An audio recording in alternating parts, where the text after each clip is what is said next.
Mwabale kwekuumira ku mukutu gwa Uganda Lifestyle nze Sigaba Murishi. Kati okulonda omubaka wa Kawempe North nonno weyongeddemu amaanyi. Ekibiina kya National Unity Platform kyalonze abantu era nga mu bano mwe kigenda okubeera nga kisunsula ani anaasobola okubeera nga bakwatira bendera. Muno mwabaddemu Mulumba Mathias, Umaro Magala, Kanso Luyimbazi Nalukola, Nsereko Moses, Peter Frederick, Dr. Charles Lubagumya, Engineer Senkungu Kenneth, Serunkuma Salim ne Kulia Saul Ziwa. Kati leero batutegeezezza nti ekiddako ye debate era nti eno debate bagenda kubeera nga bagikolera mu constituency ye Kawempe North. Abantu baaya banaasobola babeerewo buli omu alabe anaamusingira ate okukuba n'agattiriza amunnange ku bintu ebirala omuli okubeera ku ground n'ebirala nga balonda omuntu oyo.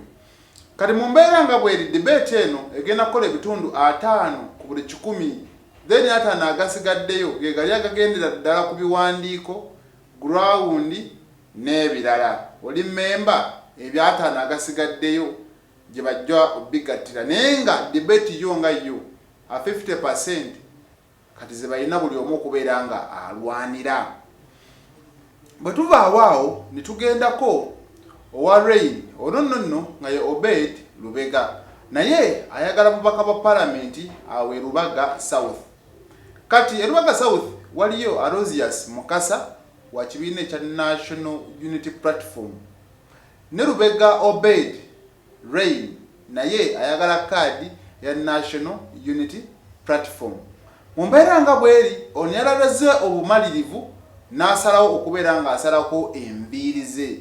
Yasazeeko enviiri era n'apostinga n'alaga nti kati ali ready okugenda okukiikirira abantu e Lubaga South. Omuntu okusalako enviiri twakirabira ku Robert Kyagulanyi Sentamu bwe yali agenza okwesimba weeyo ekyaddondo East naye mwattu ezize yazisalako lwakuba tezaatuuka ku eno level ono gyazisaliddeko. Jjukira Raid obuviiri bwe bubadde bu dread naye buneeno obumpi. Kati saawa zineeno ayina kakaati katubirinde. Alien Skin ya postinze n'alaga nti ng'ennaku z'omwezi 21 Hotel Africana ayinayo ekivulu. Bangi nnyo basobodde okubeera nga kino bakyebuuza. Bagamba ku Freedom City balangira kumpi wiiki emu n'ekitundu ekivulu ne kibeerawo. Kati guno omulundi wiikisi 2 kiba kinaakola. Kati nno enakitadde ku mitwalo 2.5 bukadde 2 ne miliyoni 3.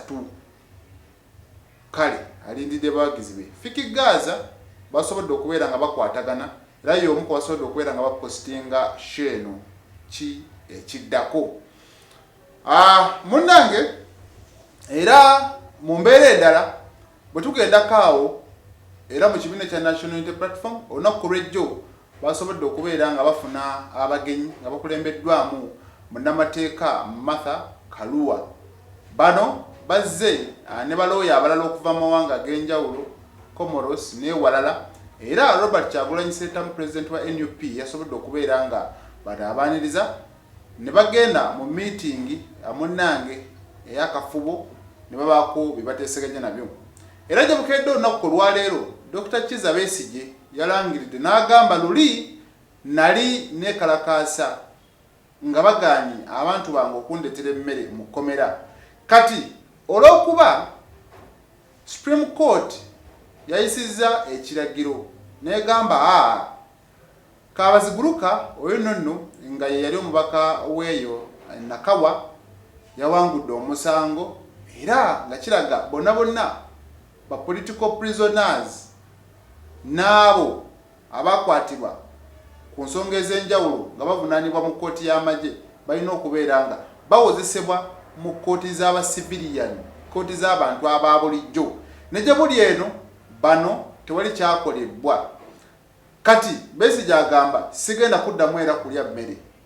Era alaze nti nno okwekalakaasa kwe kuneeno kutandisa olunaku olwaleero.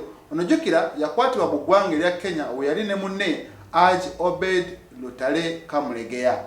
Kati ne gye buli eno bakyatemeza mabega ga mitayimbwa, naye agamba sigenda kulya era ngenda kwekalakaasa mu mbeera emu oba endala. Ebyo sofa we biri ku sayidi eyo. Anze Ssegawa Rashid.